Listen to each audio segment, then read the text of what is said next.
सबसे पहले दोनों खास मेहमान का तारुफ करा दें। हमारे साथ इम्तियाज जलील साहब जो कि रुकने पार्लियामेंट है एमआईएम के, हमें ज्वाइन करें, औरंगाबाद से आपका इस्तकबाल करते हैं। साथ ही साथ एक और खास मेहमान हमारे दरमियान मौजूद है, डॉक्टर नवल किशोर साहब जो कि तर्जुमान हैं, स्पोक्स पर्सन हैं आरजेडी के। आपका भी वेलकम करते हैं, इस्तकबाल करते हैं। इम्तियाज जलील साहब, सबसे पहले आपके पास आना चाहेंगे। मोदी कैबिनेट में वजीर रहे कुशवाहा, आज एमआईएम के साथ फ्रंट बना रहे हैं और सीएम कैंडिडेट भी वही हैं। प्रोजेक्ट सीएम कैंडिडेट का उन्हें ही किया गया है। ऐसे में क्या सवाल ये उठता है कि अब कुशवाहा सेकुलर हो गए एमआईएम के लिए?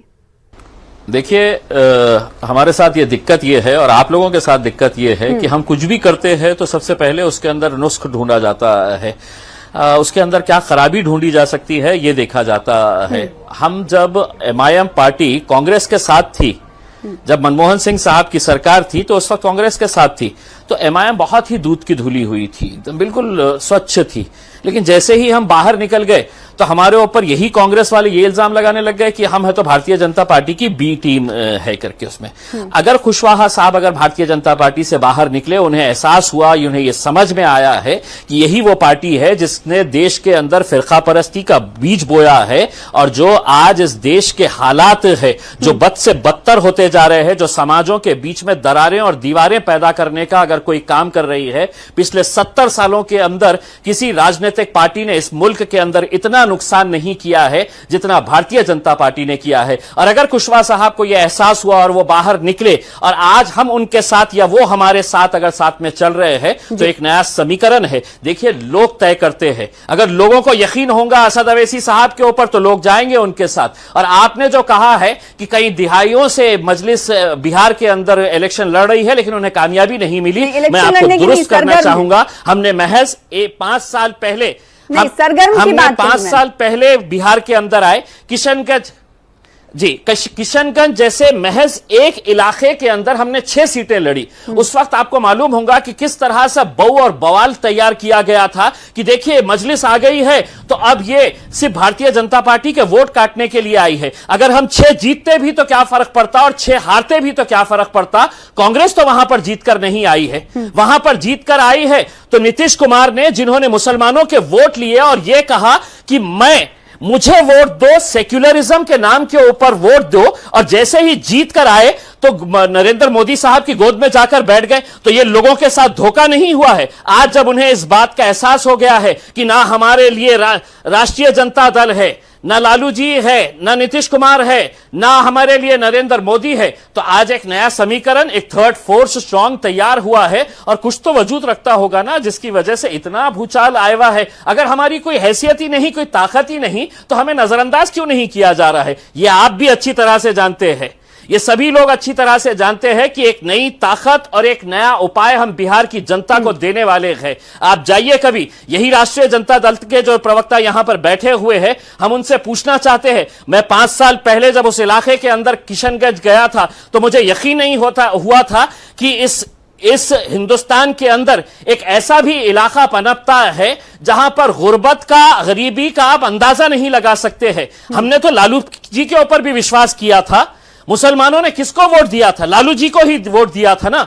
लेकिन क्या किए हैं? आपको तो मैं ये अपील करना चाहूंगा कि जीतेंगे हारेंगे कुछ भी होंगे, लेकिन कम से कम हमारे उस इलाके के अंदर जाने के बाद लोगों को यह एहसास हुआ कि हमने इन्हें वोट नहीं दिया असदुद्दीन अवैसी साहब को 5 साल पहले, लेकिन 5 साल से लगातार अवैसी साहब हो या मजलिस इत्तेहादुल मुस्लिमीन के जितने भी लोग हैं, ये किशनगंज की आवाम के साथ एक रिश्ता बनाए हुए थे। उनके सुख दुख के अंदर हम खड़े हुए थे। आज इसीलिए वहां पर यह माहौल बदला हुआ देखने को मिल रहा है। और कितनी भी ताकतें, कितने भी इल्जाम आप लगा ले, अब कोई फर्क नहीं पड़ने वाला है। इंशाल्लाह जब नतीजे आएंगे तो आपको दिखेगा कि नया एक समीकरण जब तैयार हुआ, लोगों को जब हमने ऑल्टरनेट दिया तो लोगों ने किस तरह से उसे कबूल किया, ये आपको नतीजे के दिन पता चलेगा। बिल्कुल, अभी नतीजे के दिन देखना ये होगा। जाहिर सी बात है, सभी जमहूरियत में कोई भी हिस्सा ले सकता है, लेकिन सवाल यही उठता है कि जो कल तक दुश्मन थे वो दोस्त कैसे हो गए। आरजेडी के पास पहुंचेंगे।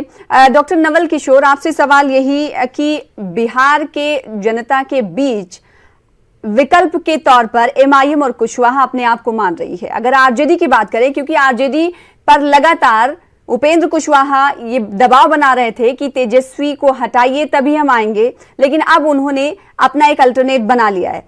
या इन तमाम चीजों के बीच आरजेडी खुद को कहां देखती है? क्या खतरा महसूस करती है इस थर्ड फ्रंट से आरजेडी? देखिए, आरजेडी की पहचान जो है वो लालू जी के निरंतर नेतृत्व का रिजल्ट है। और उन्होंने जो अपना जीवन के महत्वपूर्ण 40-45 साल बिहार के राजनीति में, देश की राजनीति में दिया है, और उसमें 3 चीज उभर कर सामने आया है।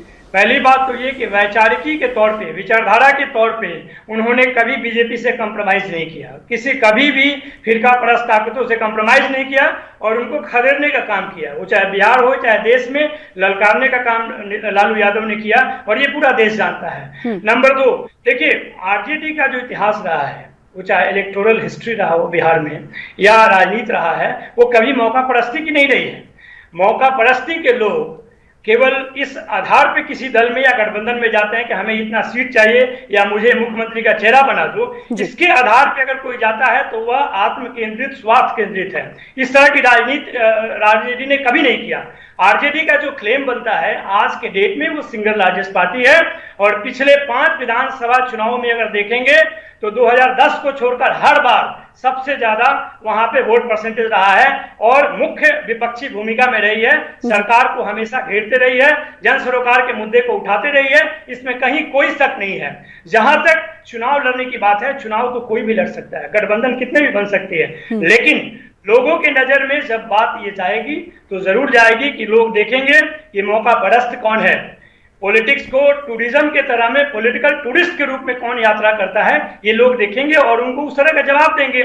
जो लोग वहां से जमे हुए हैं और वहां के लोगों के मन में घर बनाए हुए हैं, उनको किसी प्रकार का चुनौती नहीं है। हम तो आज के डेट में देश में जो विभाजनकारी राजनीति करने वाले लोग हैं, उनको खुलकर विरोध करते हैं, और आज से नहीं, 3 दशक पहले से करते आ रहे हैं। उनके मुख्य नेतृत्व को भी हमारे नेता ने गिरफ्तार किया था बिहार के जमीन पे, और 15 साल जो शासन किया उसमें एक भी दंगा नहीं होने दिया, और उस तरह का माहौल बनाकर रखा जहां पर हिंदू मुसलमान का कोई बात करने का हिम्मत नहीं करता था। किसी जिले में अगर दंगा भड़काने का कोशिश किया जाता था तो चीफ मिनिस्टर, एकलौते ऐसे चीफ मिनिस्टर है जो कि वहां जाकर डीएम के आगे सबसे पहले खड़ा होकर उसको रोकने का प्रयास करते हैं। इस चीज को कोई झुठला सकता है? इस बात को कोई चुनौती दे सकता है कि देश में सबसे बड़े नेतृत्व के रूप में वह भाजपा के सामने या फिरका परस्त ताकतों के सामने खड़े हैं? जहां तक उनकी बात कही जाए, वो मौका परस्तों को भी मौका देते हैं। जैसा नीतीश कुमार को 17 साल वो भाजपा के साथ रहे, लेकिन उन्होंने जब हिम्मत दिखाई भाजपा को छोड़ने का तो उनको भी उन्होंने स्वीकार किया। ये उनकी राजनीतिक उदारवाद है, जिसमें कि देश को बचाने के लिए, समाज को बचाने के लिए, राजनीति को बचाने के लिए, वैचारिकी को बचाने के लिए वो किसी को स्वीकार करते हैं। और यही कारण है कि उन्होंने एक बहुत बड़ा शिकस्त रचा था 2015 में, जहां पर कि संघ और भाजपा के जो नीति थे वो समाप्त हुए। आज अगर उनपे कोई सवाल उठाता है, इसका मतलब है कि न तो वो बिहार से राजनीति से कोई वास्ता रखता है, और न ही वह उसे लालू जी की राजनीति के विषय में कोई समझ है। महज चुनाव लड़ने के लिए कहीं पे जाना और एक गठबंधन बनाकर और ये कहना कि उन्होंने कुछ नहीं किया, वो उनके राजनीतिक बौनेपन का निशान है। इम्तियाज जलील साहब, आवाम के जहन में ये सवाल है कि सिर्फ उपेंद्र कुशवाहा ही क्यों? आखिर दूसरी पार्टी से एमआईएम इत्तेहाद कर सकती थी, दूसरी पार्टियों की तरफ क्यों नहीं देखा एमआईएम ने? जब इत्तेहाद करना ही था तो सिर्फ कुशवाहा ही। देखिए, ये सवाल आप मुझसे पूछने से, देखिए सना जी, ये सवाल मुझसे करने से पहले इसका जवाब जो है वो नवल किशोर साहब ने खुद दे दिया है। उन्होंने कहा कि जब नीतीश कुमार भारतीय जनता पार्टी के साथ थे और जब नीतीश कुमार बाहर निकले तो लालू प्रसाद ने उन्हें कबूल कर लिया, और उसको उन्होंने उसका रीजनिंग ये दिखाया कि ये राजनीतिक उदारवाद है। ये राजनीतिक उदारवाद है लालू जी की, कि जो शख्स भारतीय जनता पार्टी के साथ था और लालू जी ने उसको कबूल कर लिया। यानी कि आप करें तो लीला, हम करें तो कैरेक्टर ढीला। ये कैसी बात हो गई है, आप बताइए ना। हाँ, आप अगर कुशवाहा साहब हमारे साथ आते हैं तो आपके पेट में बड़ी तकलीफ हो रही है। आप नीतीश कुमार को अपने साथ ले ले। सुनिए नवल किशोर जी, जरा सुनिए आप। मैं आपको इतने अच्छे, वो आरजेडी का साथ इसलिए छोड़े हैं कि वो नवल किशोर जी, मैं चाहते थे कि महागठबंधन का चेहरा बने, ना उनकी ऐसी पहचान है। नवल किशोर जी, मैंने आपको सुना, बहुत अच्छे से सुना, मैं कितना अच्छा बोल रहे थे आप। बोलिए।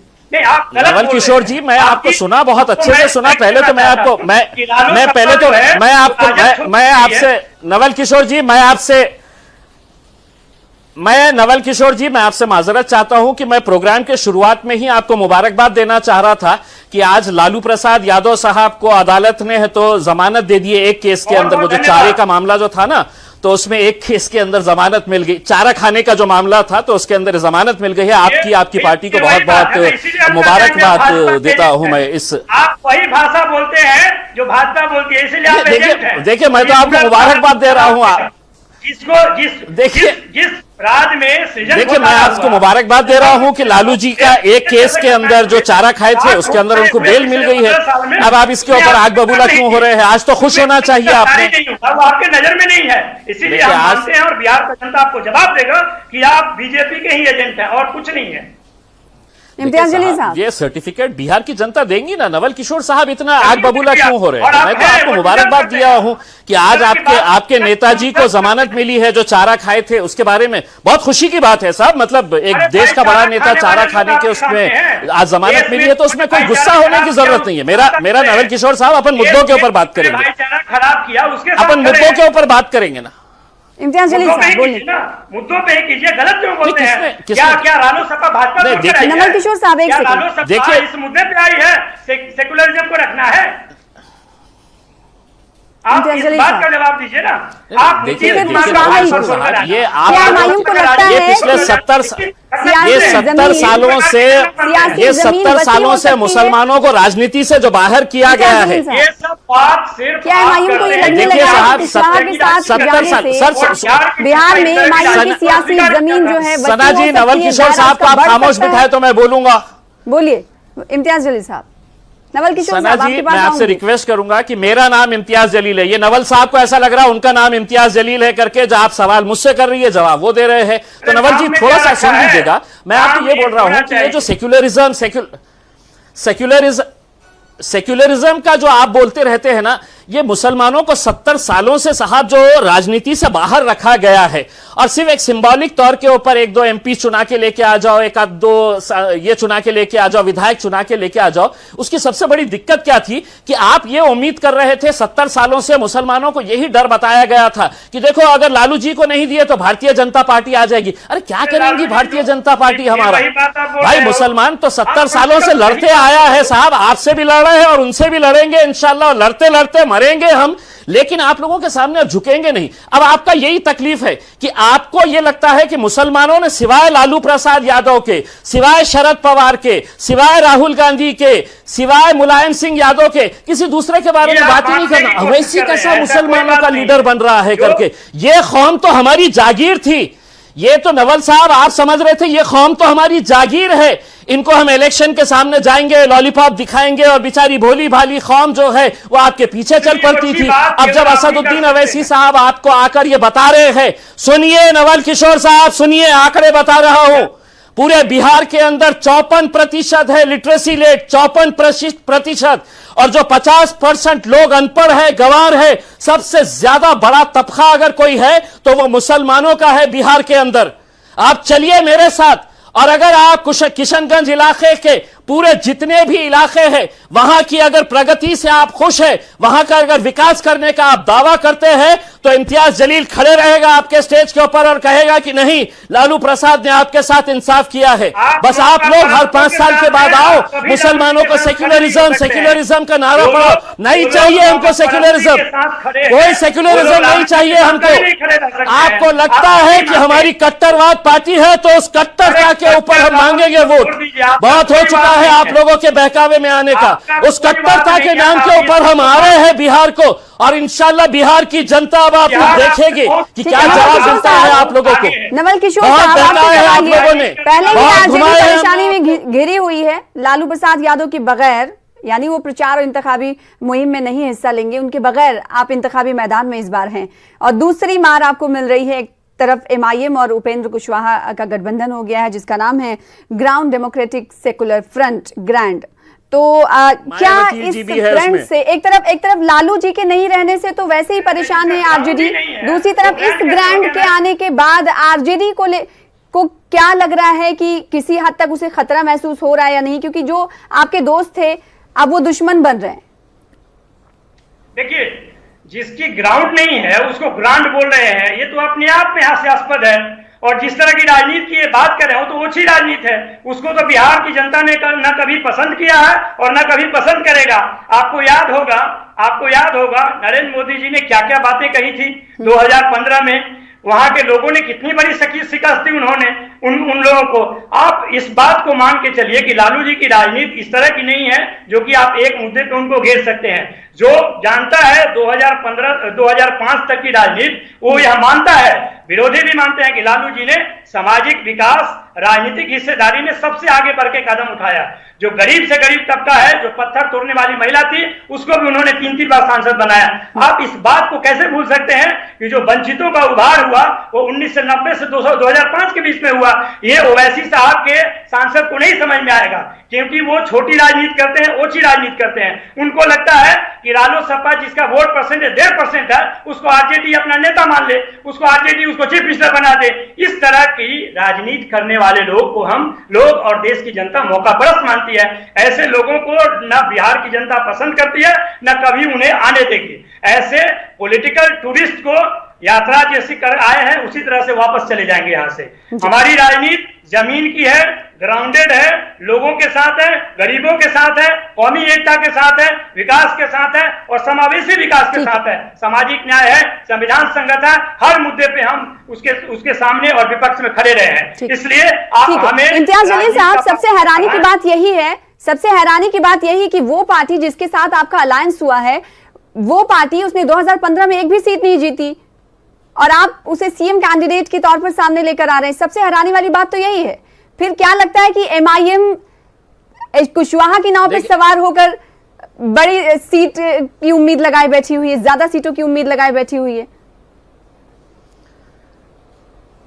देखिए सना जी, मैं आपको एक बात बता दूं कि आज से 20 साल पहले भारतीय जनता पार्टी महज 2 सीटें जीत कर आई थी। 2 सीटें 2 से 300 का सफर तय करी है तो इसलिए नहीं करी है कि भारतीय जनता पार्टी के लिए लोगों के दिल में मोहब्बत पैदा हुई। ये ऐसी पार्टियों की कमजोरियों की वजह से। और ये जो साहब नवल साहब जो बात कर रहे हैं विकास की, लालू जी ने विकास क्या किए हैं? लालू जी, आपके सबसे ज्यादा बिहार के लोग जो है वो मेरे राज्य के अंदर आते हैं अपनी रोजी रोटी पेट भरने के लिए। ये आप लोगों की राजनीति थी साहब कि जहां पर आपने कोई विकास नहीं किया। सिर्फ आप लोग सबसे ज्यादा महाराष्ट्र के अंदर अभी ये जो कोरोना हुआ ना, हमने अपने गाड़ियों के अंदर भिजा के हमारे बिहारी भाइयों को अपने घरों तक पहुंचाने का काम किए हैं। अगर आप विकास करते तो बिहारी को महाराष्ट्र के अंदर आने की जरूरत नहीं पड़ती थी। आप लोगों ने कुछ नहीं किए हैं, सिर्फ भावनिक मुद्दों को उठाया है, सिर्फ भावनिक मुद्दों को उठाया है और उसकी आड़ के अंदर चारा खाते गए हैं। और आज लालू जी कहां हैं? हमको लालू जी की याद आ रही है कि चुनाव है और लालू जी नहीं है। हमारी तो ख्वाहिश है कि आप लालू जी को बाहर निकालिए, चुनाव के अंदर वो भी आएंगे, बैठेंगे, बात करेंगे। आपको तकलीफ इतनी हो रही है कि आपने कुशवाहा के साथ क्यों किया? कुशवाहा तो कुछ भी नहीं है। अरे भारतीय जनता पार्टी क्या थी? 15-20 साल पहले कुछ भी नहीं थी। आप लोगों की वजह से ये भारतीय जनता पार्टी इस मुकाम के ऊपर आई है। आप लोगों की गलतियों की वजह से आई है, कांग्रेस की गलतियों की वजह से आई है। वरना भारतीय जनता पार्टी के अंदर इतनी ताकत नहीं थी कि वो इंशाल्लाह इस मुल्क के अंदर कभी सत्ता बनाती। लेकिन आप लोगों की गलत राजनीति की वजह से आज भारतीय जनता पार्टी ने यह मुकाम हासिल किया। आरजेडी माने या ना माने, नवल किशोर साहब, आप माने या ना माने, आप माने या ना माने, जो स्ट्रैटेजी है आरएलएसपी की उससे साफ है कि आरएलएसपी ने उन जगहों पर अपने ज्यादा उम्मीदवार उतारे हैं जहां पर आरजेडी है। तो इससे तो सीधे तौर पर यह इशारा मिल रहा है ना कि आरजेडी को नुकसान होगा। लेकिन देखिए, कोई भी कहीं से भी खड़ा कर सकता है, उम्मीदवार की कोई बात ही नहीं है। जिस दल को 1 आए थे 2019 में भाजपा को छोड़कर उनको 3 दिया गया, उनका पेट उससे भी नहीं भरा। वो चाहते हैं कि हमको मुख्यमंत्री का चेहरा बना दिया जाए। आप बताइए और बिहार की जनता आप ये बताइए, आप मुझे ये बताइए कि वोट कटने का डर नहीं आरजेडी को? वोट तो कटेगा ना सर? नहीं कटेगा ना, बिल्कुल नहीं कटेगा। देखिए, मौका परस्तों को कभी बिहार की जनता ने स्वीकार नहीं किया है। आप ये बात मान के चलिए। और जो इस बार ग्रैंड सेकुलर की बात कर रहे हैं ना, वो ग्राउंड में चले जाएंगे। इम्तियाज जलील साहब, आप मुस्कुरा रहे हैं, आपका जवाब। दिल्ली के ख्वाब में छिछड़े, एक कहावत है जो मैं अक्सर सुनते रहता हूं। देखिए, देखिए, वोट कटेगा नहीं, इनकी ख्वाहिश है कि पूरी बिहार की जनता ने इन्हें वोट दे दे करके। तो एक कहावत है साहब, बिल्ली के साथ में चिचड़े ही चिचड़े आते हैं। अब देखेंगे ना, नतीजे आएंगे तो नतीजे देखेंगे। चुनावी मैदान है, हमारी राजनीतिक पार्टी है, हम कोई गोटियां खेलने के लिए तो आए नहीं है। हमारी राजनीतिक पार्टी है, हम 300 सीटों के ऊपर तो इलेक्शन लड़ नहीं रहे हैं। अगर हम 20 सीटों पे इलेक्शन लड़ते हैं तो नवल किशोर साहब को इतनी तकलीफ होती है कि ये 20 सीटें क्यों लड़ रहे हैं। ये हमारी जागीर है। आपको बोलना पड़ रहा है। जो आप सबसे बड़े दल के लिए बात कर रहे हैं, जो सबसे बड़े और प्रचलित और लोकप्रिय नेता के विषय में बात कर रहे हैं, इसलिए आपको भाई ये बात करनी पड़ रही है। अदरवाइज तो आप कहीं भी साहब, एक आखिरी सवाल आपसे ये करना चाहूंगी, चूंकि 6 पार्टियों के साथ मिलकर आपने ग्रैंड अलायंस बनाया है, ऐसे में सवाल ये उठता है कि जो तमाम पार्टियां हैं उनके मुख्तलिफ नजरियात हैं। इस बीच, इस दरमियान एमआईएम अपने नजरियात को कहां फिट करेगी? कैसे ये ग्रैंड अलायंस आगे चलेगा? अगर सीटें ज्यादा मिल जाती है तो कैसे काम किया जाएगा? क्योंकि हमने माजी में देखा बीएसपी के साथ भी आपका इसमें अलायंस है। बीएसपी भारतीय जनता पार्टी को सपोर्ट करती है, लेकिन आप इस बार इंतखाब में जा रहे हैं तो बीएसपी को साथ लेकर जा रहे हैं। तो इससे साफ तौर पर है ना कि नजरियात अलग अलग हैं। देखिए मैडम, चुनाव के दौरान क्या समझौते होते हैं, ये पार्टी के लेवल के ऊपर इसके फैसले लिए जाते हैं। किसी विपक्ष के नेता के बोलने के हिसाब से समझौते नहीं किए जाते हैं। एक उदाहरण के तौर के ऊपर मैं आपको बताता हूं कि महाराष्ट्र के अंदर एक भी मुसलमान एमपी चुनकर नहीं आता है, और इस बार भी एक भी मुसलमान एमपी चुनकर नहीं आया किसी भी राजनीतिक पार्टी से। सिर्फ एक चुनकर आया है, वो मेरी शक्ल के अंदर मजलिस इत्तेहाद और मुस्लिमीन ने जब वंचित बहुजन आघाड़ी के साथ गठबंधन किया तो हम लोगों ने एक सीट यहां पर जिताकर लेकर आए। कभी कोई सोच नहीं सकता था कि मुसलमानों का कोई एमपी यहां से शिवसेना के 20 साल के एमपी को निकालकर फेंकेगा और यहां पर एमआईएम जीत कर आएगी। वो गठबंधन जब बनाए थे तो लोगों ने कहा था कि नहीं, ये कुछ नहीं होने वाला है। ये नवल किशोर साहब जैसे लोग जो है, ये तो वोट काटने के लिए आए हैं, ये भारतीय जनता पार्टी को जिताने के लिए आए हैं। लेकिन अल्हम्दुलिल्लाह पूरे महाराष्ट्र के अंदर सिर्फ एक ही मुस्लिम एमपी चुनकर आया है, वो मैं हूं मैडम।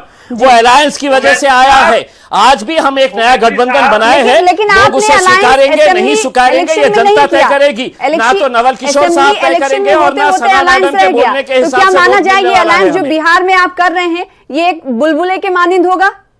देखिए, आप मुझे ये बताइएगा कि रामविलास पासवान साहब इतने सालों से मंत्री है भारतीय जनता पार्टी के उसमें, लेकिन उन्होंने कहा कि नहीं, हम इनके साथ नहीं जाएंगे, हम नीतीश कुमार के साथ नहीं जाएंगे, हम भाजपा के साथ जाएंगे। भाजपा कहती है कि नहीं, हम नीतीश कुमार के साथ जाएंगे। यानी कि वो जो करे वो सब जायज है। हमने हमारे हिसाब से हमारी कौम के, हमारे लोगों का, दलितों का, पिछड़ों का, यादवों के लिए अगर हम एक नया समीकरण बनाते हैं तो इतनी तकलीफ किस बात की हो रही है? इलेक्शन के अंदर जनता तय करती है ना। क्या जनता, अब हमने हमारा समीकरण बनाने से पहले हम टीवी स्टूडियो के अंदर आए और पूछे कि नवल किशोर साहब बताइए हम किन किन लोगों के साथ हमने जाना चाहिए? हमारा मुख्यमंत्री का कैंडिडेट नहीं, हम उनको नहीं बनाते हैं, आपको बना देते हैं, या हम इस तरह से हम फैसला करेंगे? नहीं करेंगे। हमें जो हमारे हिसाब से लगेगा कि हमारी पार्टी को, हमारे अलायंस पार्टनर्स को किसका फायदा होगा, ये हम तय करेंगे। अब जनता उसे स्वीकारेगी नहीं स्वीकारेगी, ये आपको इलेक्शन के वक्त में समझ में आ जाएगा। नवल किशोर साहब, 2 फ्रंट पहले ही थे, 3rd फ्रंट सामने है। ऐसे में आरजेडी की मुश्किलें कहीं ना कहीं बढ़ जरूर रही हैं, आप माने या ना माने? नहीं, मानने की बात तो है ही नहीं कि उसका एक ही कारण है।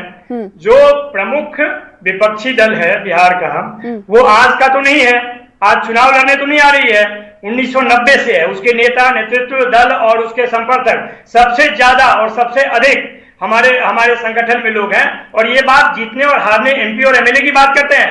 आप देखिए कि किस दल ने किस तरह से लोगों को वहां पे सीटें दिए हैं।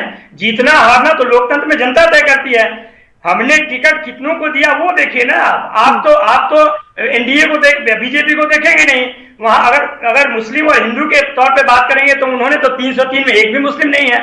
आप उनके लिए फाइट कर रहे हैं। आप इस तरह की बात ना करें। आप ये देखें कि कौन सा राजनीतिक दल जनता के साथ खड़ी रही है और जो जनसंख्या है उसका कहां दिया। हम तो शुरू से बात तो सियासी पार्टियों की रही, लेकिन अगर आवाम की बात करेंगे तो आवाम का ये कहना है कि इतनी सारी पार्टियां, इतने सारे इत्तेहाद हो गए हैं जिससे वो कंफ्यूजन का शिकार है। लेकिन आवाम ये भी कह रही है कि वो बहुत सोच समझ कर फैसला लेंगे। बेहद शुक्रिया इम्तियाज जलील साहब आपका हमारे साथ जुड़ने के लिए, अपना मौक़िफ़ रखने के लिए। साथ ही साथ नवल किशोर साहब आपका भी बेहद शुक्रिया वक्त